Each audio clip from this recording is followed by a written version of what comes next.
Hello नमस्कार दोस्तों, मैं अमोल कास्तार आपका स्वागत करता हूं। दोस्तों, आप सबका स्वागत है चैप्टर नंबर 10 में। आज हम लोग और एक डिफरेंस बिटवीन करने वाले हैं। इस चैप्टर में टोटल दो ही डिफरेंस है, और अगर एग्जाम में अगर कोई डिफरेंस आया तो इन्हीं दो डिफरेंस में से आता है। तो रिलैक्स होइए, 13 मार्क्स का चैप्टर है बेटा, तो इसे प्लीज इग्नोर मत कीजिएगा। और जितना मैं पढ़ा रहा हूं, सुबह उठ के जितना पढ़ रहे हो, है ना, आप वो मेरा टाइम है मुझे ही दीजिए। आप उधर ओवर थिंकिंग मत कीजिए। जब आप खुद को आपको वक्त मिलता है बाकी के टाइम में, तब आपको जो पढ़ना है पढ़ो। बट यहाँ पे जितना मैं कह रहा हूं, जैसा भी इकोनॉमिक्स का हमारा सेशन हुआ, वहां पे हमने आज मनी मार्केट का कल के लेक्चर का रिवीजन, और मनी मार्केट में जो तीन क्वेश्चन थे, एक तो रोल, दूसरा प्रॉब्लम्स और तीसरा रिफॉर्म्स, यही किया आज। और कल हम कैपिटल मार्केट करने वाले। जिन्होंने मिस कर दिया भाई, बाद में आराम से देखना, कोई दिक्कत नहीं, लेकिन देखना जरूर। ओके, क्योंकि वो भी 11 मार्क्स है, और कैसे मैंने 2023 और 24 का पेपर दिखाया कि कितना जिंदगी इजी होगा। नाउ आज आते हैं बेटा एसपी पे, दैट इज चैप्टर नंबर 10। कल हमने क्या पढ़ा था? तो सर पहले कल हमने समझ लिया था कि डिविडेंड का मतलब क्या होता है। जो शेयर होल्डर्स है, जो कंपनी में इन्वेस्ट करते हैं सर, उन्हें एज अ रिटर्न जो मतलब प्रॉफिट में से जो पार्ट डिस्ट्रीब्यूट किया जाता है शेयर होल्डर्स को, उसे डिविडेंड कहा जाएगा। और जो अदर देन शेयर होल्डर, जिन्होंने इन्वेस्टमेंट किया, जैसे डिबेंचर्स में, बॉन्ड्स में, डिपॉजिट्स में, इसके थ्रू पैसा दिया है कंपनी को, वो भी तो रिटर्न चाहेंगे। उसे क्या कहेंगे हम लोग? इंटरेस्ट। तो कल हमने इंटरेस्ट का मीनिंग, इंटरेस्ट के फीचर कंप्लीट किए। कल हमने फीचर्स ऑफ डिविडेंड और मीनिंग कंप्लीट किया। तो अब इस चैप्टर में क्या चीजें बचती है सर? एक लीगल प्रोविजन बचता है। उसके बाद अनपेड डिविडेंड का क्या सीन है, डिविडेंड का पेमेंट कैसे करेंगे, ये सब सर करना है हमें। लेकिन अब जिस हिसाब से मैं आपको आगे लेके जाऊंगा, वो जरा ध्यान से समझना। ओके, मैं क्योंकि मेरे हिसाब से बिना आपको बताए कोई भी चीज नहीं करता, ताकि आप लोगों का कंसंट्रेशन बढ़े। मतलब क्या कर रहे हैं आपको समझे, क्यों कर रहे हैं वो भी आपको समझे। दोस्तों, आज हम पढ़ने वाले इंटरिम डिविडेंड। पहले मैं आपको इंटरिम डिविडेंड समझाऊंगा, फिर हम तुरंत डिफरेंस कर लेंगे, जो इस चैप्टर का लास्ट डिफरेंस है। आपके 14 डिफरेंस में से दो तो इसी चैप्टर में हो जाएंगे। ठीक है, फाइनल डिविडेंड और इंटरिम डिविडेंड में क्या फर्क है। जैसे ये हो गया, फिर हम आराम से लीगल प्रोविजंस पे आएंगे करके। ठीक है बेटा, तो आप लोग जो जुड़े हो अभी, फटाफट से, ठीक है, तो वो पहले से तो एक छोटा सा लाइक कर दे। देखते सही बेटा, बाद में वो दिक्कत, वो टेंशन ना हो रहा है चैप्टर 10। फिर 9 और 10 अगर कर लिया, फिर 11 12 में दिक्कत नहीं सर, वो तो वन शॉट में आराम से हो जाएगा आपका। लेटर्स हो चुके हैं, तो देखो 6 7 8 9 10 11 12 तो आराम से हो गए। पहले 5 भी किए हमने। अब जो नहीं किया, नहीं, जो किया नहीं किया वो साइड में रखो। फिलहाल प्रेजेंट मोमेंट में जो जो मैं करवा रहा हूं वो कंप्लीट करो। चलो 200 तक बच्चे हैं। और मुझे मतलब ना, मेरे को और एक चीज नहीं समझ में आती, ये मेरा सवाल है आपसे। मैं साइंस के लाइव स्ट्रीम देखता हूँ, मतलब है ना, कि मैं ऐसे रैंडमली अपने को ऐसे सजेशन में आता है, वहां पे 4 4 5 5 हजार बच्चे पढ़ रहे हैं। एक तो कॉमर्स वाले पढ़ नहीं रहे हैं कि उनकी पढ़ाई हो चुकी है, दो ही चीजें हो सकते हैं। और बहुत सारे टीचर, मेरा ही नहीं, मतलब जयेश सर हो, हेमल सर हो, सब हम लाइव लेते हैं, तो बच्चे है किधर कॉमर्स के, हमको नहीं समझ में आ रहा है।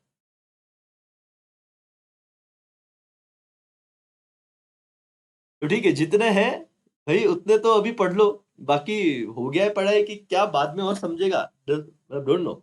चलो बेटा, इंटरिम डिविडेंड की बात करते हैं। इंटरिम डिविडेंड की बात करते हैं, समझते हैं, अपने नोट से भी समझेंगे।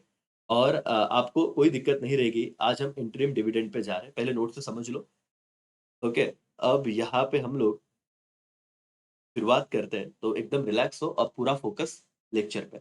अगर आप कमेंट बॉक्स में हो, वहां पे चैट पढ़ रहे हो, सुन लो मेरी बात, लाइव सेशन वालों को कह रहा हूँ, तो ये दिक्कत होगी कि आपको इतना समझाया हुआ भी, क्योंकि आप कंटिन्यूस मेरा मेरे आवाज तो सुन रहे हो, लेकिन ध्यान वहां पे है। तो आंखें भी और आवाज सुन रहे हो, तो कान और आंखें लेक्चर पे, इधर उधर मत देखना। फोन दूर रखो, इंटरिम डिविडेंड शुरू करते हैं, क्योंकि इसमें डिफरेंस आने वाला है। 4 मार्क्स भी डन हो गए, और फीचर्स अगर आगे इंटरिम डिविडेंड के, तो और 4 डन हो जाएगा, 8 मार्क्स का काम होगा। दोस्तों, what is interim dividend? Short में अपने चार्ट से पढ़ो। वापस क्विकली बता देता हूं सर, अपने एप्लीकेशन अमूल का सर एकेसीए पे जाओगे आप, जैसे आप ओपन करोगे, एंड्रॉइड यूजर के लिए कह रहा हूं, जिनके पास आईफोन है उनको भी मिलेगा, बट वहां पे थोड़ा अनऑर्गेनाइज है, उस पर काम चल रहा है। एंड्रॉइड पे आप आ जाइए, घर में किसी का भी फोन है तो अमूल का सर एकेसी ऐप डाउनलोड कीजिए। वहां पे फ्री नोट्स में जैसे ही जाओगे, आपको जैसे एसपी का पहला ही चार्ट मिलेगा। ओके, फोन इस तरीके से कीजिए, और उसे थोड़ा जूम कर लीजिएगा। आप लोगों को ये जो चार्ट में यहाँ पे पढ़ा रहा हूं, वो घर पे भी पढ़ने को मिलेंगे, आराम से रीडेबल है, जूम कर सकते हो, rather than प्रिंटिंग। इस तरीके से पढ़िए, ठीक है। चलो आगे बढ़ते हैं। What do mean by interim dividend? Sir, dividend declare by, ये देखो, डिक्लेयर बाय, यही पहला फर्क आएगा बेटा, क्योंकि फाइनल डिविडेंड ना शेयर होल्डर डिक्लेयर करते थे, रिकमेंडेड बोर्ड ऑफ डायरेक्टर करते थे। इसमें बहुत सारे ऑब्जेक्टिव का भी प्रॉब्लम सॉल्व हो जाएगा। बहुत शांति से पढ़ा रहा हूं तो सुन ले मेरी बात, ठीक है? कंसेप्ट लगेगा, अंडरस्टैंडिंग लगेगी, ऐसे ही दिमाग बंद करके पढ़ोगे तो नहीं होगा। समझ में आ रहा है क्या मैं क्या कह रहा हूं बेटा? एवरीबॉडी, यस और नो? ठीक है, तो यहां पे ध्यान दीजिए करके दोस्तों। डिक्लेयर की बात आ गई, जो डिविडेंड डिक्लेयर करेंगे board of director between two annual general meeting, AGM का मतलब क्या होता है बेटा? Annual general meeting, and paid mid year before finalize annual account, ठीक है? रिक्वायर्स ऑडिटर ओपिनियन, बराबर है, लेकिन ईयर क्लोज होने से पहले मिड ऑफ द ईयर में ही दे दिया। किसने डिक्लेयर किया? बोर्ड ऑफ डायरेक्टर ने। उससे हम क्या कहेंगे? इंटरिम डिविडेंड कहेंगे। पहले मीनिंग समझ गया क्या? बोलो यस और no?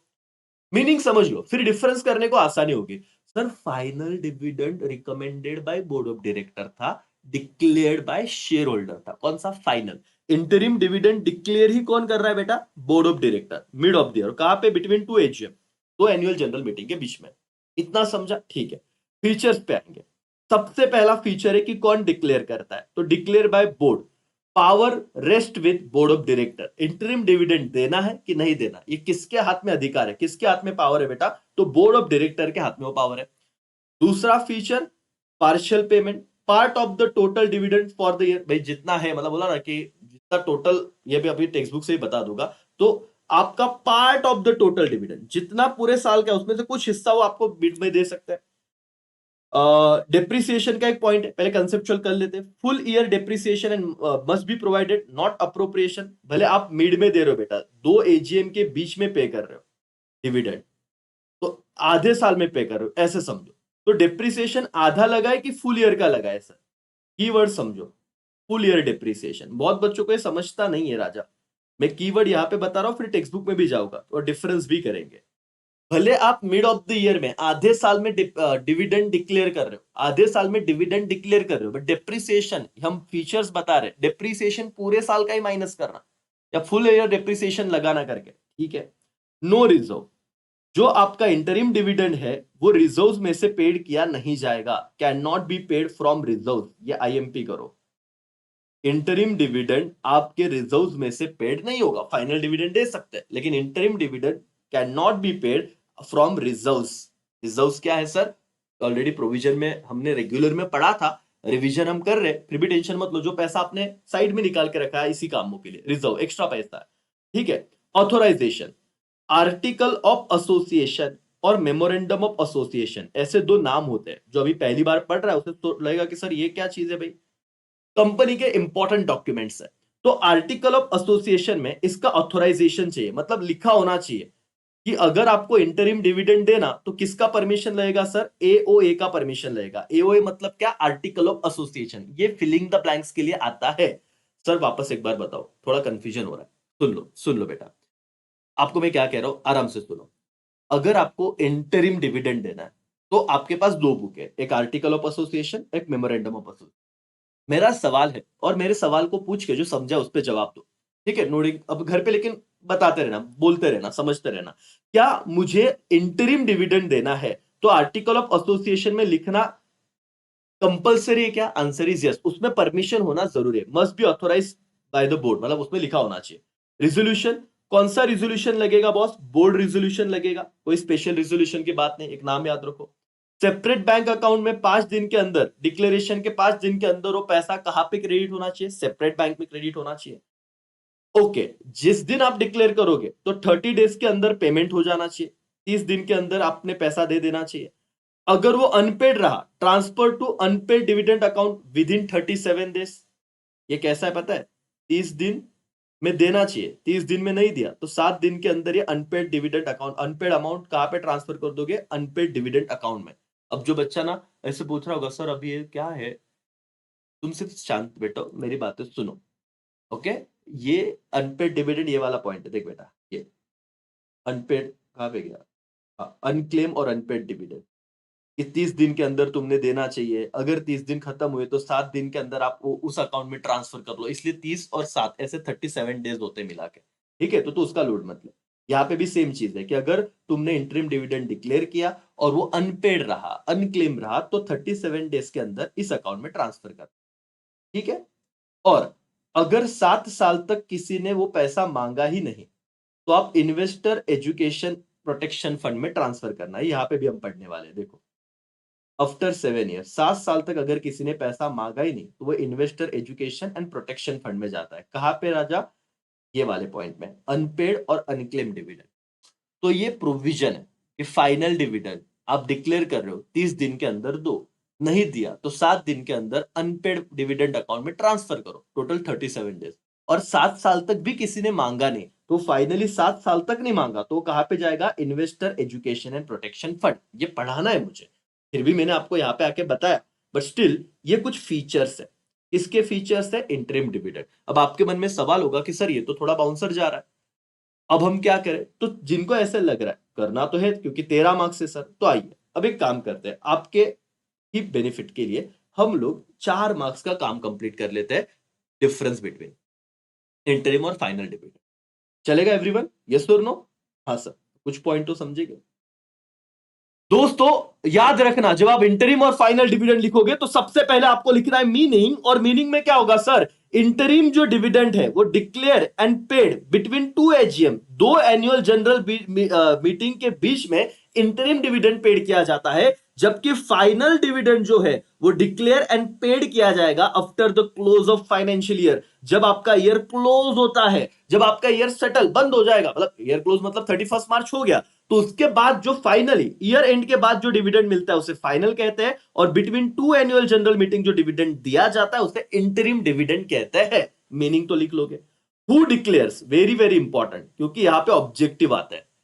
Interim dividend sir decide और डिक्लेयर किसके द्वारा किया जाएगा? बोर्ड ऑफ डायरेक्टर के द्वारा किया जाएगा, वेरी इंपॉर्टेंट बेटा। जबकि फाइनल डिविडेंड की बात करेंगे तो डिसाइड और रिकमेंड कौन करेगा? डिसाइड और रिकमेंड बोर्ड ऑफ डायरेक्टर करेंगे सर। और ये डिक्लेयर कौन करेगा? डिक्लेयर किया जाएगा सर शेयर होल्डर के द्वारा। तो ये दो शब्द याद रखिएगा दोस्तों, final dividend recommended by board of director and declare by share holder इन क्या बेटा? Annual general meeting. जबकि इंटरिम डिविडेंड आपका डिसाइड और डिक्लेयर कौन करते? Board of director. और इस पे अच्छे खासे सवाल आते हैं और बच्चे ना हैंडल नहीं कर पाते। क्या आप लोगों को दूसरा पॉइंट समझा? पहले डिफरेंस कर लीजिएगा अपने आप। फीचर्स में आप इतने भी लिखोगे पॉइंट्स तो भी चली जाने वाला है, कोई दिक्कत नहीं है। मीनिंग लिखिएगा, ठीक है। मतलब इंटरिम डिविडेंड भी पूछ लिया कि declare between 2 AGM, who declares interim dividend? Decide and declare by board of director. Final dividend recommended by board of director but declare by share holder in annual general meeting. Authorisation, authorisation की क्या बात है? अभी अभी मैंने बताया था, interim dividend तभी डिक्लेयर होगा only if article of association permit. देखो बेटा, याद आ रहा है चार्ट? मैंने कहा था कि आर्टिकल ऑफ एसोसिएशन में लिखना बहुत जरूरी है, तो वो लिखा होगा तो ही इंटरिम डिविडेंड दे सकते हो। A declaration does not need authorisation. Article of association में लिखा हो या ना लिखा हो, फाइनल डिविडेंड आप दे सकते हो। ये कंसेप्ट है। मैं अभी एक बात बताता हूं, सुन। मैंने यहां पे ट्रू और फॉल्स वाला सवाल बताया, आप ट्रू है या फॉल्स है ये बताओगे मुझे, ठीक है? आप ट्रू है या फॉल्स है बताओगे, इससे तुम्हारा कंसंट्रेशन कितना है वो मुझे समझेगा। मैं बोल रहा हूं फाइनल डिविडेंड के डिक्लेरेशन से पहले आर्टिकल ऑफ एसोसिएशन में लिखा होना कंपलसरी है। ट्रू और false? If you want to declare final dividend then it is very much necessary कि वो आर्टिकल ऑफ एसोसिएशन में मेंशन हो। ट्रू और फॉल्स बताओ। फाइनल डिविडेंड के लिए आर्टिकल ऑफ एसोसिएशन का होना बहुत जरूरी है। अभी देखो ये तो कितना पॉइंट, कैसे देखो ना, कैसे बिना समझे रीड करके समझेगा बेटा, मतलब ऐसे याद रहेगा। इतनी जान देनी पड़ती है। ट्रू और फॉल्स बराबर। मानसी बोल रही false, Jake fall, Marian false, okay okay, Sudhir, Om, Pragati, very good बेटा, very good very good very good very good very good very good. आराम से जाइए दोस्तों। आपको लग रहा होगा कि हम एक दिन में 1 घंटे में बहुत पढ़ लेंगे, भी ऐसी वाली बात एसपी में बिल्कुल ये गलती मत करना, और करोगे तो फिर अंजाम आपको ही भुगतना पड़ेगा। इसके लिए तो मैं लाइव आके रेगुलर बेसिस पे ले रहा हूँ। Very good. जिन्होंने फॉल्स आंसर दिया, वेरी नाइस बेटा। ऑथोराइजेशन में याद रखना कि आर्टिकल फाइनल डिविडेंड के लिए कोई रिक्वायरमेंट नहीं है। हाँ, अगर आप बोलो कि इंटरिम डिविडेंड देना है तो तभी दे सकते हैं जब आर्टिकल ऑफ एसोसिएशन परमिट करता है। तो 3 पॉइंट हुए क्या डिफरेंस के। आज आपका इस चैप्टर का और एक डिफरेंस हो रहा है, कल हमने एक किया, आज एक। तो चैप्टर नंबर 10 जो 13 मार्क्स का वेटेज है, अगर एक डिफरेंस आता है 4 में से 4 मार्क्स डन। मैंने already all difference between one shot video दिया हुआ है, ठीक है? अपने चैनल पे क्वेश्चन नंबर केस स्टडी के भी वीडियो है। डिफरेंस बिटवीन के भी है, सब वीडियो दे दिया आपको, बट ये चैप्टर वाइज चल रहा है तो इसका अलग इंपॉर्टेंस है। और ये 13 मार्क्स जैसे मैं इको में आपको 11 में से 11 दिलवाऊंगा चैप्टर नंबर 9 में, जो बहुत बच्चे छोड़ रहे थे ऑप्शन को, वैसे ही एसपी में चैप्टर नंबर 10 13 में से 13 मार्क्स मिलने ही चाहिए दोस्तों। यस, 3 मीनिंग हो गया, हु डिक्लेयर्स हो गया, ऑथराइजेशन हो गया। फिर व्हेन डिक्लेयर, कब डिक्लेयर किया जाएगा, कितना फालतू पॉइंट है सर।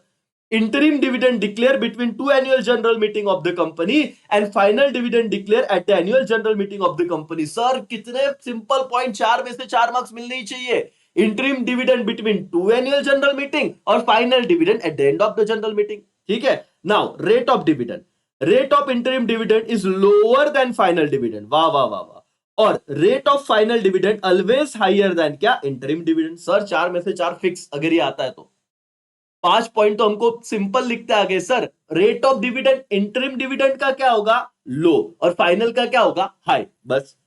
सोर्स, इंटरिम डिविडेंड सिर्फ और सिर्फ profit of current accounting year, आपका करंट अकाउंटिंग ईयर में क्या प्रॉफिट हुआ उससे ही आप इंटरिम डिविडेंड दे सकते हो, जबकि फाइनल डिविडेंड के लिए अलग अलग सोर्स है। करंट ईयर का प्रॉफिट हो गया, फ्री रिजर्व हो गया, देखो फ्री रिजर्व हमने पॉइंट पढ़ा था कि आप इंटरिम डिविडेंड फ्री रिजर्व में से नहीं दे सकते, इसका मतलब सिर्फ करंट ईयर प्रॉफिट में से दो, ये फीचर्स में आएगा। जबकि फाइनल डिविडेंड आप करंट ईयर प्रॉफिट में से दो, फ्री रिजर्व में से दो, कैपिटल प्रॉफिट में से दो, कैपिटल नहीं, कैपिटल प्रॉफिट में से दो, एंड सो ऑन, ठीक है। और अकाउंटिंग एस्पेक्ट्स, ये फाइनल अकाउंट बनाने से पहले, before preparation of final account, क्योंकि बीच में ही दे रहे एनुअल टू एजीएम के बीच में, तो फाइनल अकाउंट बनने से पहले ये चला जाता है।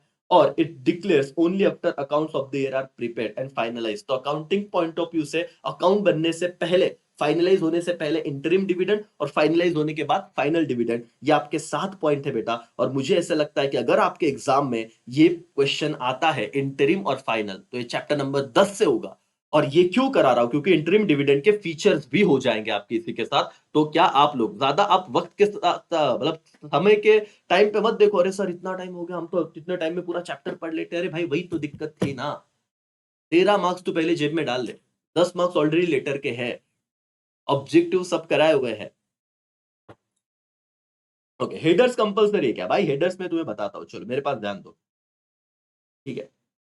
पहले क्या है, मीनिंग है, फिर कौन डिक्लेयर कर रहा है, फिर ऑथराइजेशन जरूरी कि नहीं, और ठीक है कौन डिक्लेयर कर रहा है और कब डिक्लेयर होगा। पहले 4 पॉइंट बता, बाकी तो लोड मत ले, हेडर्स भी लर्न हो जाएगा। मीनिंग बताते आ जाएगा, क्या बोलना है, declare and paid between two AGM, और ये क्या होगा बेटा, फाइनेंशियल ईयर। अब यहाँ पे ध्यान दे, when declare between two AGM और एट जनरल मीटिंग, तो पहला मीनिंग वाला पॉइंट और ये वाला पॉइंट तो बिल्कुल ही सेम है। सिर्फ हेडर्स तो अपने हिसाब से लिखना, मीनिंग, हु, मीनिंग हो गया, who declares, interim dividend board of director declare करेगा, final dividend recommend board of director करेगा, शेयर होल्डर डिक्लेयर करेगा। मीनिंग हो गया, हु डिक्लेयर। अच्छा, authorisation article of association interim के लिए जरूरी है, फाइनल के लिए जरूरी नहीं है, क्विकली हो रहा है। और व्हेन, यही पॉइंट है, 4 होने के बाद 3 पॉइंट बचते हैं। रेट ऑफ डिविडेंड, किसका इंटरेस्ट रेट कम रहेगा, इंटरिम का, किसका ज्यादा होगा, फाइनल का। सोर्स, इंटरिम सिर्फ करंट ईयर प्रॉफिट से दिया जाएगा, और फाइनल करंट ईयर रिजर्व्स, ये 2-3 नाम लिखो, खत्म। कैपिटल प्रॉफिट लिखना, कैपिटल मत लिखना, कैपिटल प्रॉफिट तक। और अकाउंटिंग एस्पेक्ट क्या है बेटा, अकाउंटिंग एस्पेक्ट में आप लिखना कि अकाउंटिंग क्लोज होने, फाइनलाइज होने से पहले और फाइनलाइज होने के बाद। बताओ इतना हुआ क्या, फिर हम फीचर्स पे जाएंगे एकदम आराम से, कोई घाई नहीं है। 1 घंटा मुझे दिया है, मेरे को 13 मार्क्स रन करवाने, ये चैप्टर पहले नहीं किया होगा तो आप आराम से कर लीजिएगा। क्या इतना कंप्लीट हुआ, बोलो यस और नो, याद आएगा सर। 23-24, 22-23-24 प्रीवियस ईयर का पूरा प्लस एक्स्ट्रा क्वेश्चन किया तो चलेगा क्या बेटा। जब तुम ये चैप्टर पढ़ रहे हो ना, मेरे लेक्चर अगर आप नए हो तो ये सवाल पूछ रहे हो, मैं भी आपको दिखाऊंगा ना, एक रैंडम पेपर दिखाऊंगा और पूछूंगा कि क्या क्या सवाल आए बताओ। तो शॉर्ट कोड कितना याद रखेगा भाई,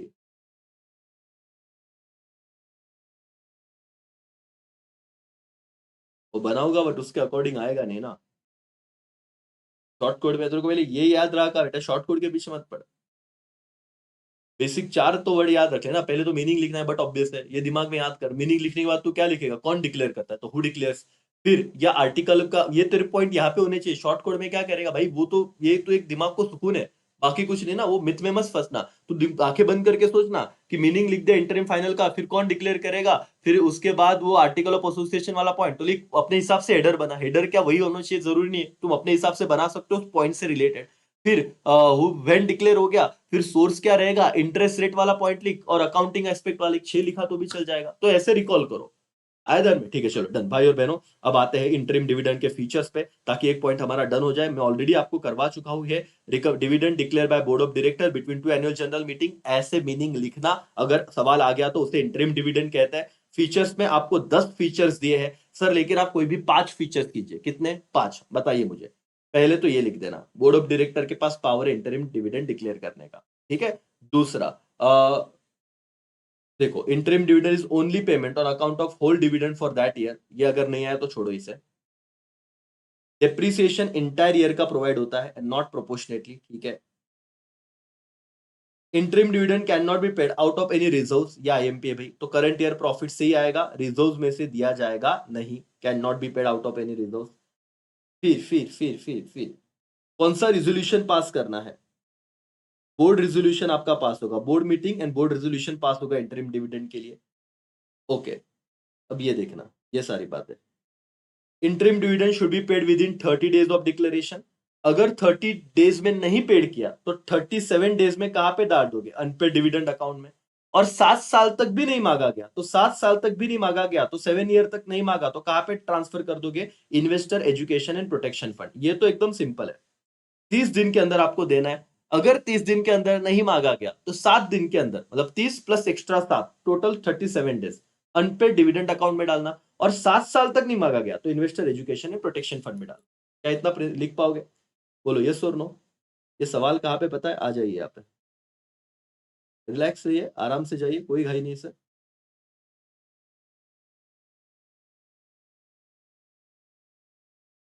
ये देखो, ये 2 डिफरेंस तो हमने कर लिए, इन्हीं 2 में से कोई एक आएगा।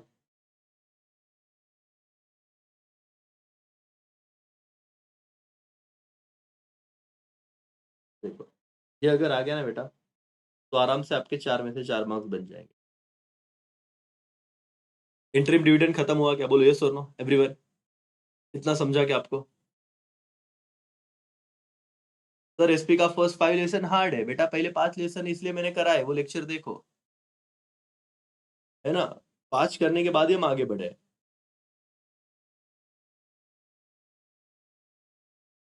दोस्तों, चार्ट यूजफुल रहेंगे आपको, ये सब बता दिया है। अब ना यहाँ पे आते हैं अनपेड और अनक्लेम डिविडेंड वाला कंसेप्ट में करवा देता हूँ, सुनो। क्योंकि वो जो आपको अभी दिक्कत हुई ना, वो 30 दिन, 7 दिन, 7 ईयर, अब खत्म हो जाएगा। इसको बहुत ध्यान ध्यान से सुनना। अनपेड और अनक्लेम डिविडेंड, बहुत आराम से, ये कंसेप्ट बहुत इंपॉर्टेंट है। देखो दोस्तों, मैं क्या बोल रहा हूं, पहले इस शब्द को समझो। अनपेड और अनक्लेम का मतलब क्या है, पहले वो समझो। कंपनी ने डिविडेंड डिक्लेयर किया, मतलब भाई अमोल कासर को बोला तुम डिविडेंड लेके जाओ, तो अमोल का सर बोला ठीक है सर। बट क्या हुआ कि वो कंपनी द्वारा कुछ कारणवश पेड करना रह गया, या तो अमोल का सर ने क्लेम ही नहीं किया, मांगा ही नहीं, कंपनी से देना रह गया, कुछ गलती हुई तो 7 दिन के अंदर डाल दो अनपेड। कंपनी बोला हम देने को रेडी है, बट एड्रेस बदल गया है या वो बंदा ही नहीं मिल रहा है, उसने क्लेम ही नहीं किया, उसको अनक्लेम बोलते हैं। तो क्या है sir? Dividend declare but unpaid और unclaim with in 30 days of declaration. तो भाई 30 दिन तक जो पे नहीं होगा या ना तो क्लेम होगा, उसे हम अनपेड या अनक्लेम कहेंगे। रूल्स क्या है सर? देखिए, अब रूल्स चालू हो रहे हैं। अनपेड या unclaim dividend must be transfer to schedule bank. कौन सा bank sir?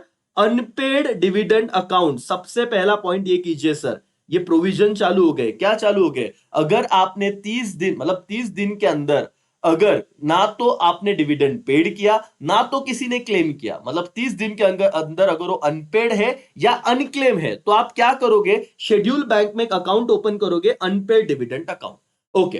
Transfer to occur within 37 days. 37 मतलब क्या सर? ये 30 दिन प्लस 7 दिन एक्स्ट्रा मिलते हैं कि उसके अंदर अकाउंट ओपन करो और पैसा डालो, तो टोटल 37 डेज है। डिक्लेरेशन से लेके, कहां से लेके बेटा? डिक्लेरेशन की डेट से लेके जिस दिन आपने डिविडेंड डिक्लेयर किया 30 दिन तक आपको देना है।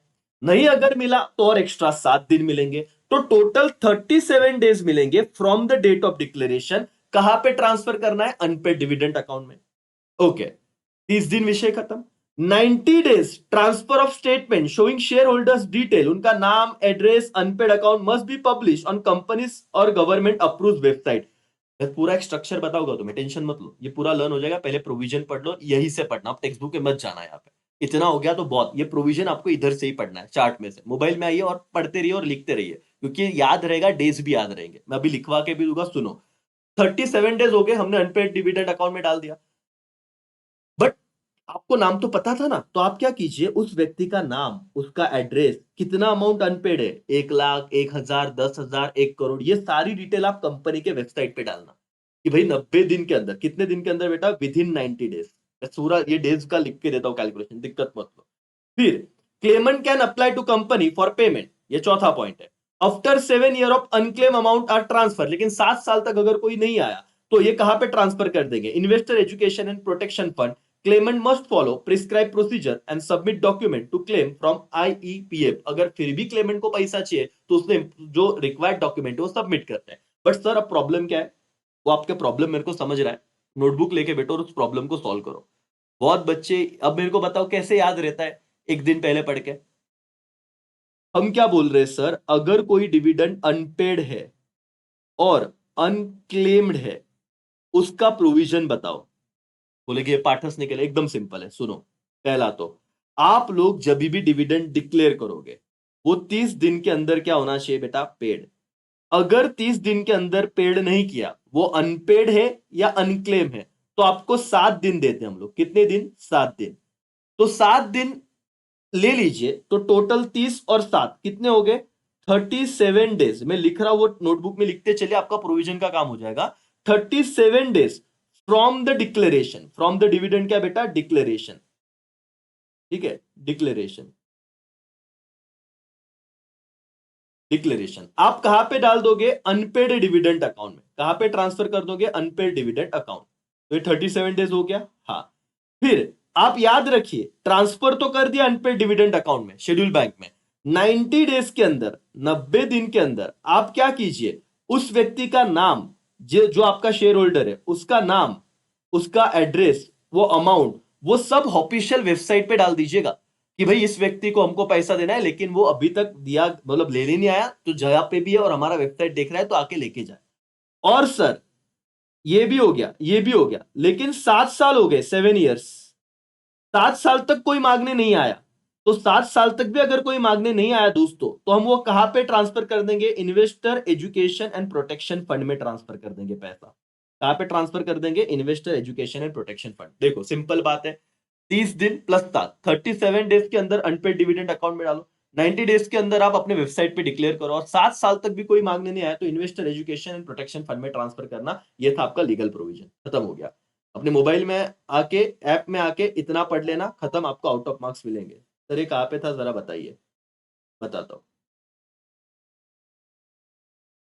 पेज नंबर 146 पे मिलेगा आपको ये। कुछ बच्चों को ये भी नहीं मिलता, पढ़ ले भाई, सब वही चीज है।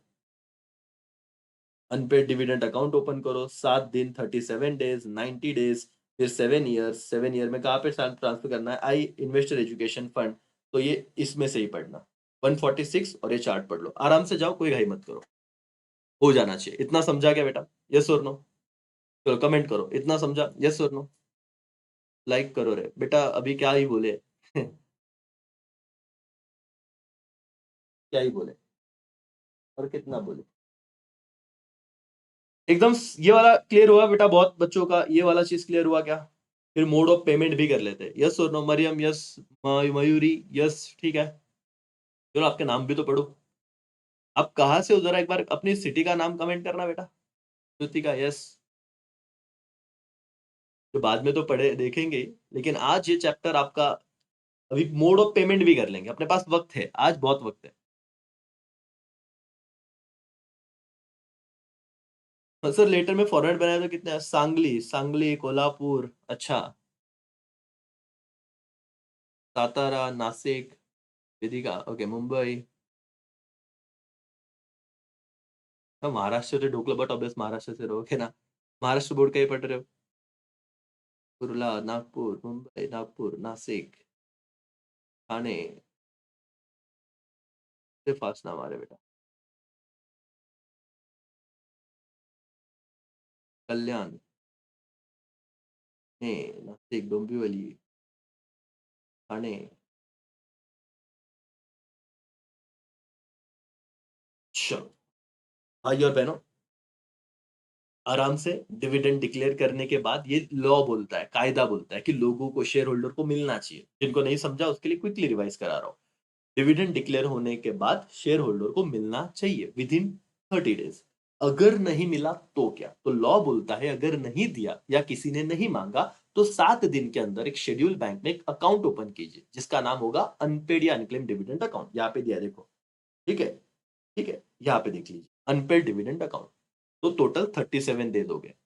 90 दिन कंपनी की जिम्मेदारी, अब वो काम हो गया, आपने ट्रांसफर किया तो 90 डेज के अंदर अपने कंपनी के ऑफिशियल वेबसाइट पे डालिए कि ये व्यक्ति, उसका नाम, इसका एड्रेस, जहां पे भी हो भाई, आके आपका अपना खुद का पैसा लेके जाए। कंपनी बोल रही है कितने दिन के अंदर करना है? 90 दिन। कंपनी ने ये भी कर दिया। बट 7 साल हो गए, कोई आया ही नहीं। तो कंपनी क्या ऐसा बोलेगी क्या वो पैसा हम यूज कर लेते? नहीं, कंपनी ने जो पैसा लोगों को दिया वो खत्म, वो कंपनी का पैसा नहीं। अभी याद है, एक बार डिविडेंड डिक्लेअर कर दिया अभी वो गया। कंपनी ऐसे नहीं बोलेगी कोणी नहीं आला हा पैसा आमचा है, नहीं। कंपनी को, गवर्नमेंट को दे देना पड़ेगा। Investor education and protection fund कब तक? 7 साल के बाद अगर नहीं आया तो। यही ये प्रोविजन है, खत्म। अब जिसको नहीं, इसके ऊपर अभी क्या ही बताओ दोस्तों। फिर नेक्स्ट प्रोविजन है mode of payment of dividend. क्या है बेटा? Modes of payment of dividend. अब डिविडेंड समझते हैं ना, शेयर होल्डर को ही देना। इंटरेस्ट तो हम कल ही खत्म कर चुके हैं कि डिविडेंड अगर हमें पेड करना है तो कैसे पेड करें, क्या क्या उसके मोड्स रहेंगे। तो सबसे पहला है राजा cash dividend. Dividend paid by cheque, warrant और इलेक्ट्रॉनिक मोड। ठीक है भाई, dividend warrant, cheque send to the share holder register address for dividend payment. ये तो बहुत सिंपल है भाई। डिविडेंड वारंट मतलब क्या? आप सीधा सीधा चेक भेज देते हो। कहां पे भेज देते हो? शेयर होल्डर के रजिस्टर एड्रेस पे। अब मेरे दोस्तों एक बात याद रखो, हम लोग डिविडेंड पे है, और जब डिविडेंड है तो शेयर होल्डर ही नाम आएगा। क्रेडिटर, डिबेंचर होल्डर का कोई लेना देना नहीं। वो कल ही मैंने आपको बताया था, इंटरेस्ट का विषय खत्म है। अब जो भी चल रहा है वो सिर्फ डिविडेंड के इर्द गिर्द घूमेगा। तो क्या मोड है भाई? Cash dividend, paid via cheque, warrant और इलेक्ट्रॉनिक मोड। तो जब डिविडेंड वारंट की बात कर रहे हैं तो जो चेक है वो शेयर होल्डर के रजिस्टर एड्रेस पे भेजा जाएगा। ठीक है। डिविडेंड मैंडेट, ये क्या चीज है sir? Share holder request direct credit of the dividend to their bank account using dividend mandate form. ये देखो, ये बहुत बार टेक्स्ट बुक से बच्चा पढ़ता है बट उसे समझता नहीं है मैंडेट मतलब क्या। सुन लो, शेयर होल्डर को लगता है कि सर हमारा पैसा ना डायरेक्ट हमारे बैंक में आना चाहिए, तो कौन सा फॉर्म भरेगा? डिविडेंड मैंडेट फॉर्म भरेगा। क्या करने के लिए? रिक्वेस्ट करने के लिए कि भाई हमारा पैसा क्रेडिट कीजिए हमारे अकाउंट में। Authorise the companies to pay directly to share holders banker, और अथॉरिटी देता है कि आप सीधा हमारे बैंक में पैसा दे दीजिए। उसे डिविडेंड मैंडेट कहते हैं। टेक्स्ट बुक पढ़िए और मैं जो समझा रहा हूं वैसे, और ये यही से कीजिएगा चार्ट में से, और किधर से करने की जरूरत नहीं। ठीक है, okay. Now third, electronic mode. Listed companies must use RBI का approved electronic mode such as ECS और एनईएफटी। ठीक है। Arrangement with bank insure dividend warrant are payable at par. तो वही अभी सीधा आपको ना एनईएफटी किया जाएगा, ईसीएस किया जाएगा। ठीक है, मतलब इलेक्ट्रॉनिकली आरबीआई ने जो अप्रूव किए उस माध्यम से सीधा पैसा आपके पास आ जाएगा। बस ये तीन ही मोड है सर। तो मोड में दिक्कत मत लो भाई, एक डिविडेंड वारंट है, एक डिविडेंड मैंडेट है और एक इलेक्ट्रॉनिक मोड है। टेक्स्ट बुक में आके बता दो पेज नंबर क्या है बेटा? पेज नंबर है आपका 147। ये रहा mode of payment of dividend. तो डिविडेंड वारंट, डिविडेंड मैंडेट, ये बहुत बार बच्चों को नहीं समझता था। कभी अगर वन वर्ड के लिए आया तो याद रखना, ये इसमें एक वर्ड आपको ऑब्जर्व करना कि रिक्वेस्ट कर रहा है। कौन रिक्वेस्ट कर रहा है? शेयर होल्डर रिक्वेस्ट कर रहा है कंपनी को कि प्लीज मेरे बैंक अकाउंट में डालिए। कौन सा फॉर्म भरना पड़ता है उसके लिए? Dividend mandate. ठीक है, form is called dividend mandate. तो ऑब्जेक्टिव अगर आया तो याद रखना डिविडेंड मैंडेट मतलब।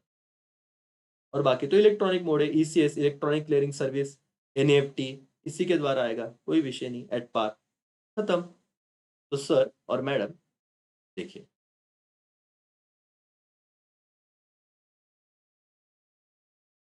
ठीक है, अनपेड और unclaim dividend, mode of payment, ये हमने ये कर लिया।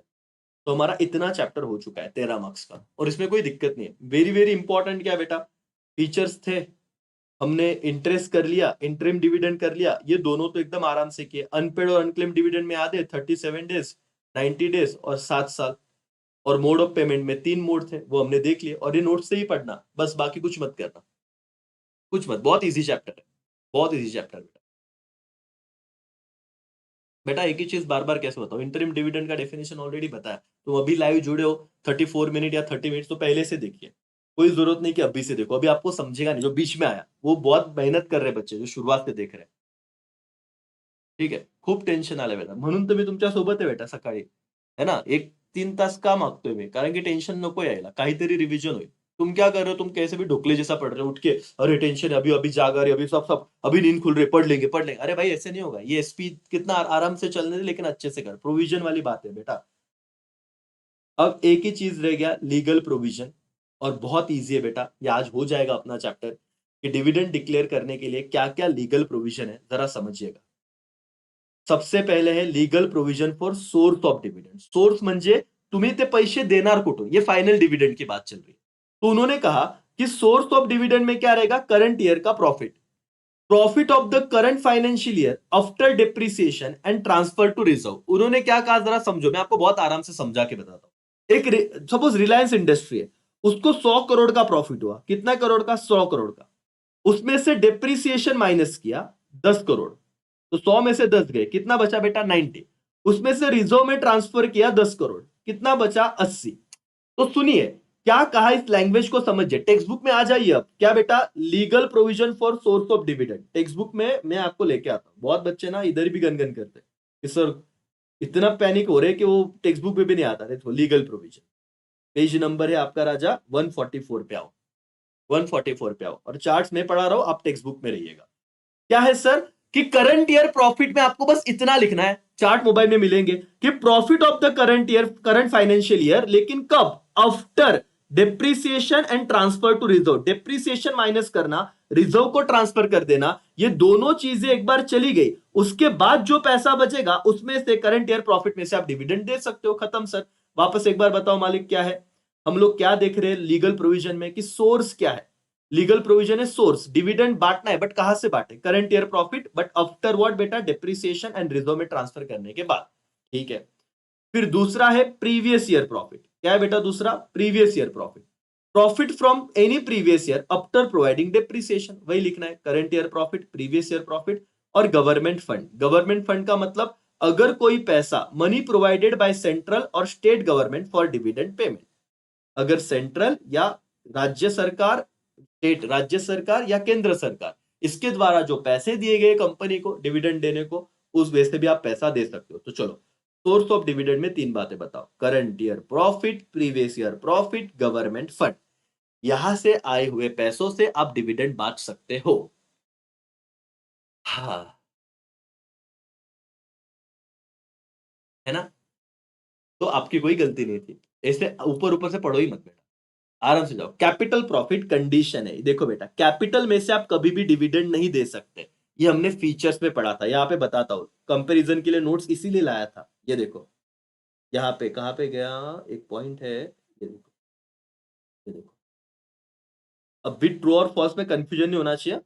Dividend can not be declare from capital, capital में से नहीं होगा. कैपिटल मतलब आपने जो पैसा रेस किया, बट डिविडेंड कैपिटल प्रॉफिट में से डिक्लेयर कर सकते हैं. कैपिटल प्रॉफिट ये बच्चों को नहीं समझता, मैं समझा रहा हूं. सुन, मैंने कोई बिल्डिंग खरीदा था 1 लाख का, और वो बिल्डिंग बेच दिया 1,20,000 में. तो जब असेट बेच रहा हूं और असेट बेच के कोई प्रॉफिट कमा रहा हूं, उसे कैपिटल प्रॉफिट कहते हैं बेटा. क्या कहते हैं, कैपिटल प्रॉफिट. ये कंसेप्ट है. तो अगर आपने कोई असेट बेचा है ना, और असेट बेच के कोई अर्न किया हुआ है, और आपका कि वो कैपिटल, बट ऑब्वियस बहुत डिटेल में नहीं जाते, उसको कैपिटल प्रॉफिट कहते हैं. तो कैपिटल प्रॉफिट मस्ट बी, लेकिन उसके कुछ कंडीशन है. पहला, कि वो कैश में रियलाइज होना चाहिए, जो भी 20 लाख है वो कैश में मिलना चाहिए.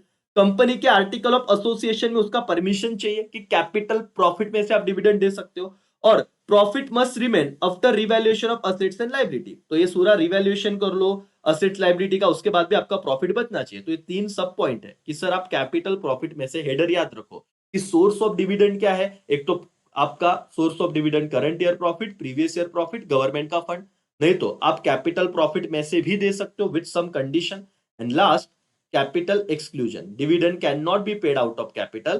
And free reserve, dividend can be paid from company's free reserve as per the latest audited balance sheet. ये 2 पॉइंट तो आप आराम से कर लीजिए, वन लाइन के. क्या बोला है सर, देखो, कैपिटल एक्सक्लूजन और फ्री रिजर्व, कि आप डिविडेंड कैपिटल में से नहीं दोगे और आप डिविडेंड फ्री रिजर्व में से देना.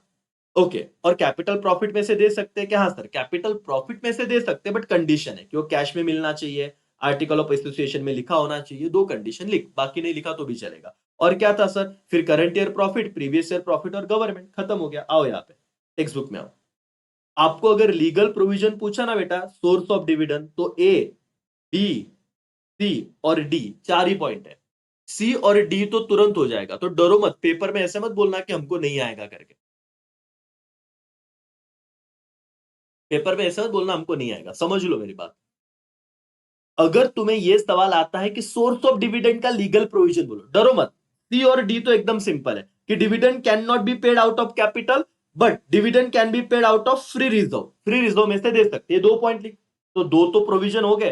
फिर आप डिविडेंड कैपिटल प्रॉफिट में से दे सकते हो, कैपिटल नहीं, क्या बोला? कैपिटल प्रॉफिट, बट कंडीशन है कि कैश में होना चाहिए, आर्टिकल ऑफ एसोसिएशन में लिखा होना चाहिए। तीसरा नहीं आता, छोड़ दे, ये दो तो लिख। और क्या है सर? कंपनी डिक्लेयर कर सकती है current year profit, previous year profit, और आपका सेंट्रल और स्टेट गवर्नमेंट ने प्रोवाइड किया था वो वाला पैसा। तो ये वाला डन हो गया क्या बेटा? Legal provision. आपके टेक्स्ट बुक में से ही पढ़ा दिया, इतना ही लिखना, इतना ही आंसर लर्न करना।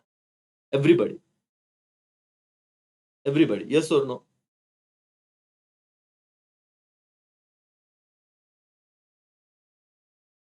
लीगल प्रोविजन समझा क्या? सोर्स ऑफ डिविडेंड का, सोर्स ऑफ डिविडेंड मतलब लीगल प्रोविजन। आप पेज नंबर 144 पे हो और आज ही खत्म कर दो बेटा। हाँ या ना? चलो कमेंट करो। आपको अगर वर्स्ट टू वर्स्ट सिनारियो ये तो दो लिखना ही है। लीगल प्रोविजन आया ना बेटा, क्या है? याद करो, क्वेश्चन याद कर बेटा। Legal provision, source of dividend में क्या लिखेगा? तो ये पॉइंट लिखना है। ये तो इजी है, कैपिटल प्रॉफिट में से दे सकते हो, और करंट ईयर, प्रीवियस ईयर, बाकी तो ठीक है, बताया। यस और no? Yes sir. Okay done. तो क्यों टेंशन ले रहे हो, आराम से होता है। तो यहाँ पे आइए, यहाँ पे आइए, टेक्स्ट बुक में हमने और एक चीज क्या कंप्लीट की sir? Legal provision for source of dividend हमारा खत्म हो गया। अब बस दो चीजें बची है, लीगल प्रोविजन फॉर डिक्लेरेशन और पेमेंट। बस दो बातें बची है, आराम से पेशेंस रखना, हो जाएगा ये भी।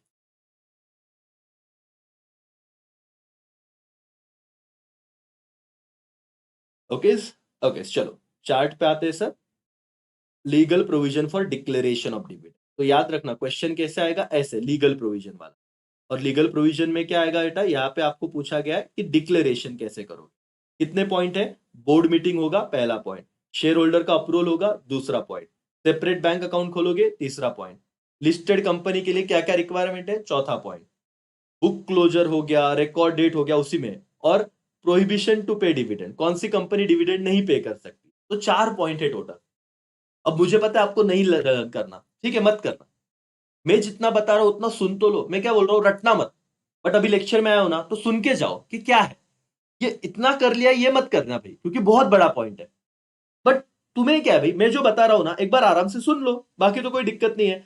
चलो, पहला पॉइंट था कि बोर्ड मीटिंग लो, तो dividend can only be declare on the boards recommendation. ये फाइनल डिविडेंड की बात चल रही है कि जब बोर्ड ऑफ डायरेक्टर उससे रिकमेंड करेंगे, उसी के बाद डिविडेंड डिक्लेयर हो सकता है। ठीक है sir, okay.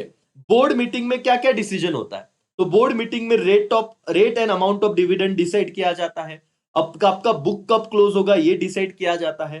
Date of annual general meeting decide किया जाता है। Bank account for dividend and remittance की कहां पे खोलना है, कौन से बैंक में खोलना है, ये बातें बोर्ड मीटिंग में डिस्कस होती है। बस क्या है भाई? डिक्लेरेशन ऑफ डिविडेंड का प्रोविजन।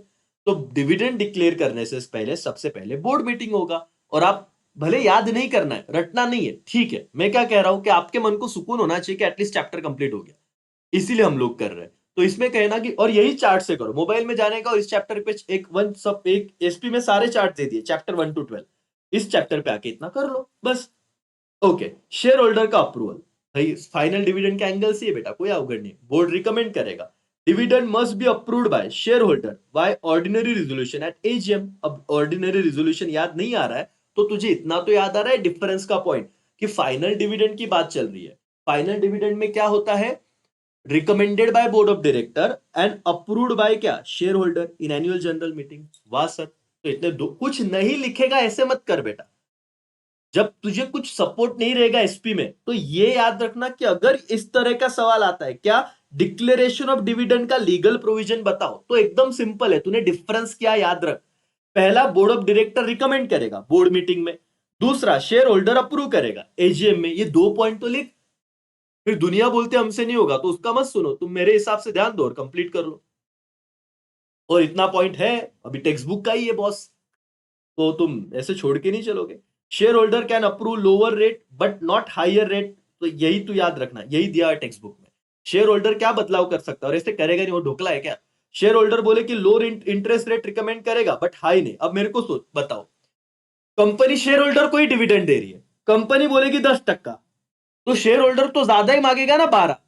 वो डिक्लेयर कर रहा है तो ज्यादा ही बोल सकता है। बट यही पे एक प्रोविजन क्या डाला है कि शेयर होल्डर लोअर रेट को तो अप्रूव कर सकता है but not higher than board's recommendation. Board ने अगर 10 बोला तो 10, इससे कम करना है तो बोलो, ज्यादा करेंगे नहीं। And once declare dividend can not be revoke और declare again the same year. भाई सिंपल सी बात है, ये भी हमने फीचर में कर दिया था कि एक बार डिविडेंड डिक्लेयर हो गया फिर आप रिवोक नहीं कर सकते। मेरे भाई और बहनों, मुझे बताओ, ये legal provision declaration of dividend आप टेक्स्ट बुक में अगर हो ना बेटा, आप अगर टेक्स्ट बुक में हो तो आप पेज नंबर कौन सा है, 145 रहेगा, 145 पे हो। और 145 में आप देख रहे हो कि बोर्ड मीटिंग में क्या है, फिर शेयर होल्डर का अप्रूवल क्या है। आपको बेसिक बेसिक लिखना है, बस कुछ नहीं, बेसिक बेसिक चीजें लिखनी है। Lower interest rate, once dividend declare can not be revoke, है ना। सेपरेट बैंक अकाउंट ओपन करो, और इसमें सब पॉइंट है, लिस्टेड कंपनी के लिए क्या है वगैरह वगैरह, इतने सारे पॉइंट है। और चौथा पॉइंट है प्रोहिबिटेड, बस चौथा पॉइंट तो कर ले, इतना पढ़, तीसरा छोड़। बोर्ड मीटिंग याद आ जाएगा, शेयर होल्डर अप्रूवल याद आ जाएगा। प्रोहिबिशन, प्रोहिबिटेड मतलब ban. A company which has failed to pay deposit or any interest on deposit cannot declare dividend to its shareholder। बेटा एक कंपनी पैसा बहुत लोगों से लेती है, डिबेंचर होल्डर से लेती है, डिपॉजिटर्स से लेती है और शेयर होल्डर से भी लेती है। अगर तुम लोगों ने तुम्हारे डिपॉजिटर्स का ही पैसा नहीं दिया, ना तो उनका इंटरेस्ट दिया ना तो उनको रिपे किया, तो जब तक तुम एक्सटर्नल वाले लोगों का पैसा नहीं दोगे तब तक तुम डिविडेंड डिक्लेयर कर सकते नहीं, ये लीगल प्रोविजन। और no dividend can be declare if company defaulted, company ने डिफॉल्ट किया है किस चीज का, redemption of debenture, debenture holder से जो पैसा लिया था उसको वापस नहीं किया, पेमेंट ऑफ इंटरेस्ट, इंटरेस्ट भी नहीं दिया, प्रेफरेंस शेयर होल्डर्स के पैसे नहीं दिए, और फाइनेंशियल इंस्टीट्यूशन का किसी बैंक से लोन दिया था वो भी डुबाया। तो सोचो मैं क्या कहना चाह रहा हूं, इक्विटी वाले तो रियल ओनर है। एक प्रोहिबिशन का क्या पॉइंट है डिक्लेरेशन में कि डिविडेंड तुम कब नहीं दे सकते, पहला तो डिपॉजिटर्स से रिलेटेड, उनका इंटरेस्ट और पैसा नहीं दिया तो मत दो, और अगर डिबेंचर या फिर उनका इंटरेस्ट वो भी तुमने रीपे नहीं किया, उस पर डिफॉल्ट किया, तो तुम डिविडेंड दे सकते नहीं। इनका कहना है पहले बाहर वालों का चुकाओ, उनका बाकी और तुम अपने ही मेंबर्स को दे रहे हो तो चलेगा नहीं। ये चौथा पॉइंट था। समझने में हो सकता है थोड़ा बहुत तुम्हें लगे कि सर ये क्या चल रहा है, बट मैं मेरा कोशिश कर रहा हूं कि आपको इस चैप्टर में कोई भी ऐसा पॉइंट आप बिना समझे ना छोड़ दो। समझ तो होगा, रटना हो बाद में देखेंगे। और ये तो हम अल्टीमेट चीज कर रहे हैं सर, इससे ज्यादा क्या करेंगे। और अब यहाँ पे देख ले, सेपरेट बैंक अकाउंट, तीसरा यहां से कर रहा था, dividend account must be deposited in separate bank account, जो 5 दिन के अंदर, डिक्लेरेशन के 5 दिन के अंदर हो जाना चाहिए।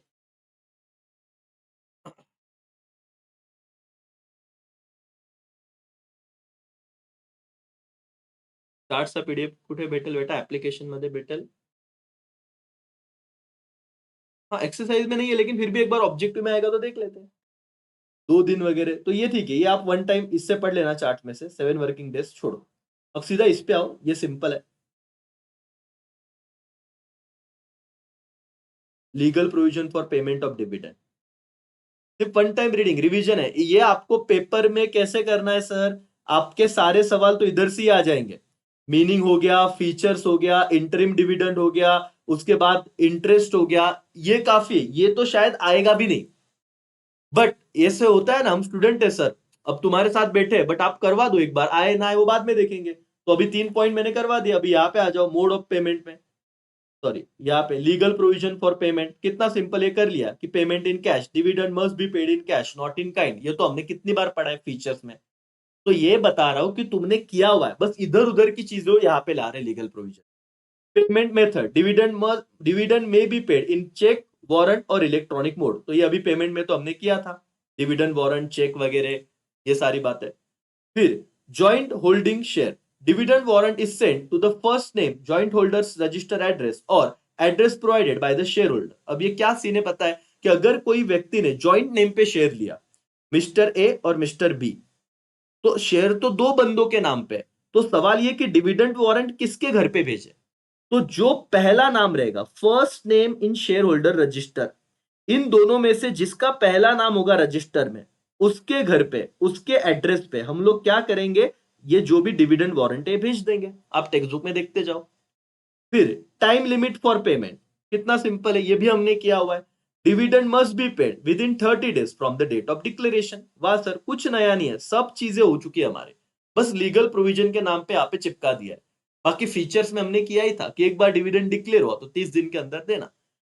Eligibility, dividend is payable only to registered share holder. ठीक है भाई, जो रजिस्टर्ड शेयर होल्डर होगा उसे ही डिविडेंड मिलेगा। Okay sir, no problem. Preference share holder receive dividend before equity share holder as per the preference share term. वाह वाह वाह बेटा, सिर्फ रीड करो, बाकी अवघड डिफिकल्ट काहीच नाही याच्यामध्ये। तुम्ही बघा की ये तो तुमको पहले भी पता था जनरल नॉलेज से कि प्रेफरेंस शेयर होल्डर को प्रायोरिटी दी जाएगी कंपेयर टू इक्विटी, बट ये लीगल प्रोविजन में डाल के रखा है, लॉज में डाल के रखा हुआ है। Okay, equity share holder gate dividend from residual profit. Residual मतलब जिसने मेरा सेकेंड चैप्टर किया उसे पता रहेगा, जो बचा उसमें से उनको मिलेगा, नहीं बचा तो मिलेगा नहीं। और payment for electronic and physical share, as per for electronic form dividend is paid to beneficial owner as per depository statement, physical form dividend is paid to shareholder listed the company's registered member। देखो ये क्या बोला है, जो electronic है ना बेटा, electronic, उसमें तो सीधा डीमैट अकाउंट में चला जाएगा, और जो फिजिकल है उनके घर पे हम भेज देंगे, लेकिन आजकल फिजिकल है ही नहीं डिफॉल्ट। अगर legal provision, director face punishment for defaulting, company liable to pay simple interest 18% for the period of default. अगर आपने पैसा रिपे नहीं किया, डिविडेंड नहीं दिया, तो 18% से आपको पेनल्टी लगेगा। Non compliances with requirement also result in fine for the company और डायरेक्टर। और अगर आपने कुछ भी फॉलो नहीं किया तो कंपनी को तगड़ा फाइन बैठेगा। तो भाई और बहनों, ये जो लीगल प्रोविजन है ना, लीगल प्रोविजन, ये सिंपल है, नाम के लिए बस डरा के रखा हुआ है। आओ यहाँ पे आपको सारी के सारे चार्ट्स पे पढ़ लेना, और ये पूरा चैप्टर आज होता है डन। ये वन टाइम रीडिंग है लीगल प्रोविजन, बस। मेन मोस्ट आईएमपी क्या है सर, वो मार्क करा के देता हूं। इस चैप्टर में 13 मार्क्स की क्वेश्चन आने वाले, और 13 मार्क्स में वेरी वेरी इंपॉर्टेंट क्या है बेटा, सबसे पहले डिफरेंस। 4 मार्क्स तो तेरे उधर ही हो जाएंगे। एक तो आ जाएगा डिविडेंड और इंटरिम डिविडेंड, नहीं तो आ जाएगा क्या बेटा आपका, बताओ तो। इस चैप्टर से दूसरा डिविडेंड और इंटरिम डिविडेंड तो कल हमने क्या किया था, डिविडेंड एंड इंटरेस्ट। ये दो अगर आ गए, दो में से कोई एक आ गया तो 4 मार्क्स फिक्स। फिर आपको करना है features of dividend, features of interest, एक, दो और इंटरिम डिविडेंड, बस ये 3 अच्छे से करने। और बाकी तो लीगल प्रोविजन एक बार पेपर से पहले लेक्चर देख लेना।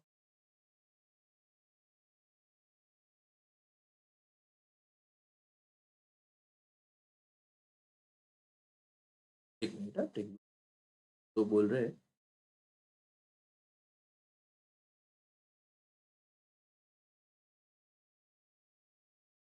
हो गया बेटा, बोलो यस और नो, समझा क्या? 18% है ना बेटा, टेक्स्ट बुक में भी 18% है, कहाँ देख रहे हो?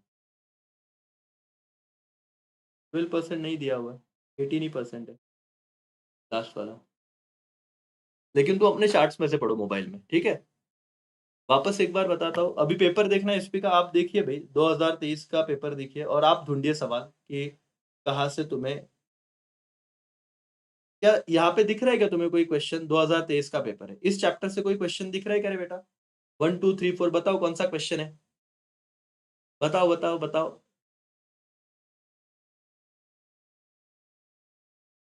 हाँ सर, चलो 4 मार्क्स डन हुए। वाह वाह वाह, मजा आ गया सर। ओके,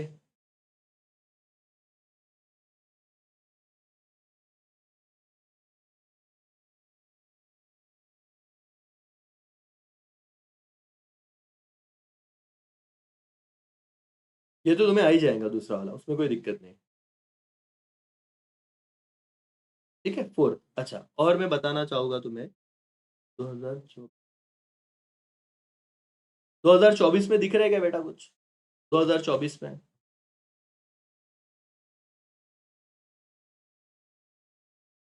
2024 का पेपर देखो। देखो चैप्टर मैंने 2 लेक्चर में कंप्लीट किया, 10वां चैप्टर हो गया। और ये 10वां चैप्टर बहुत इंपॉर्टेंट है, 9वां और 10वां। पहले 5 और 9 और 10 ये तो करो, ताकि तुम्हारे फीचर वाला इसमें भी टेंशन ना रहे। केस स्टडी में भी 3 मार्क्स है ना बेटा, मैंने बोल रहा हूँ मिलेगा तुम्हें। अबे पूरा पेपर दिखा दे बेटा, तो और फिर अभी उसी का लेक्चर शुरू कर। आ गया सर, 24 का पेपर है ये।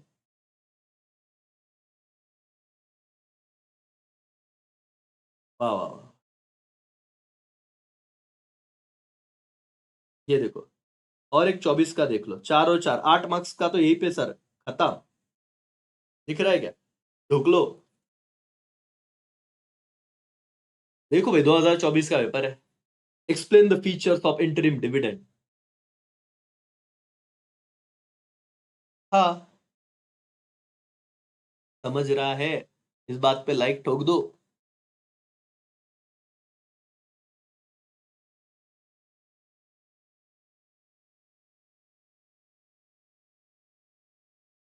जिसके टेक्स्ट बुक में 12% है वो अपडेट कर ले बेटा, ये अपडेटेड है। तुम्हारा बहुत पुराना, तुमने सेकंड हैंड बुक खरीदा रहेगा, इसलिए 12% दिया रहेगा।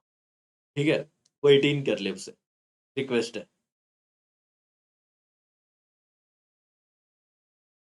ठीक है, चलो तो यहाँ पे अभी मैंने दिखा इस तरह से, इस चैप्टर से आपको क्वेश्चन मिलेंगे और आपका भलाई होने वाला है। तो यहाँ पे रुकते बेटा, thank you so much. OCM के लिए जुड़ेंगे। 10-15 मिनट मेरे को, 5-10 मिनट ब्रेक दीजिए यार, पानी वानी पी लेता हूँ, है ना? आप भी ब्रेक लीजिए। 7 बजे से हम लोग पढ़ रहे, इको हो गया। इको के बाद अभी, इको में भी ऑलमोस्ट हमने आज हो ही जाता, बट हमने थोड़ा उसको संभल के लिया, थोड़ा कंजर्वेटिव अप्रोच रखा कि नहीं ज्यादा। मनी मार्केट ही कंप्लीट किया आज, कैपिटल मार्केट कल करेंगे। एसपी आज हो गया, ओसीएम भी आज हो जाएगा, 3 ही क्वेश्चन है। ठीक है, चले। Thank you so much, bye bye, take care.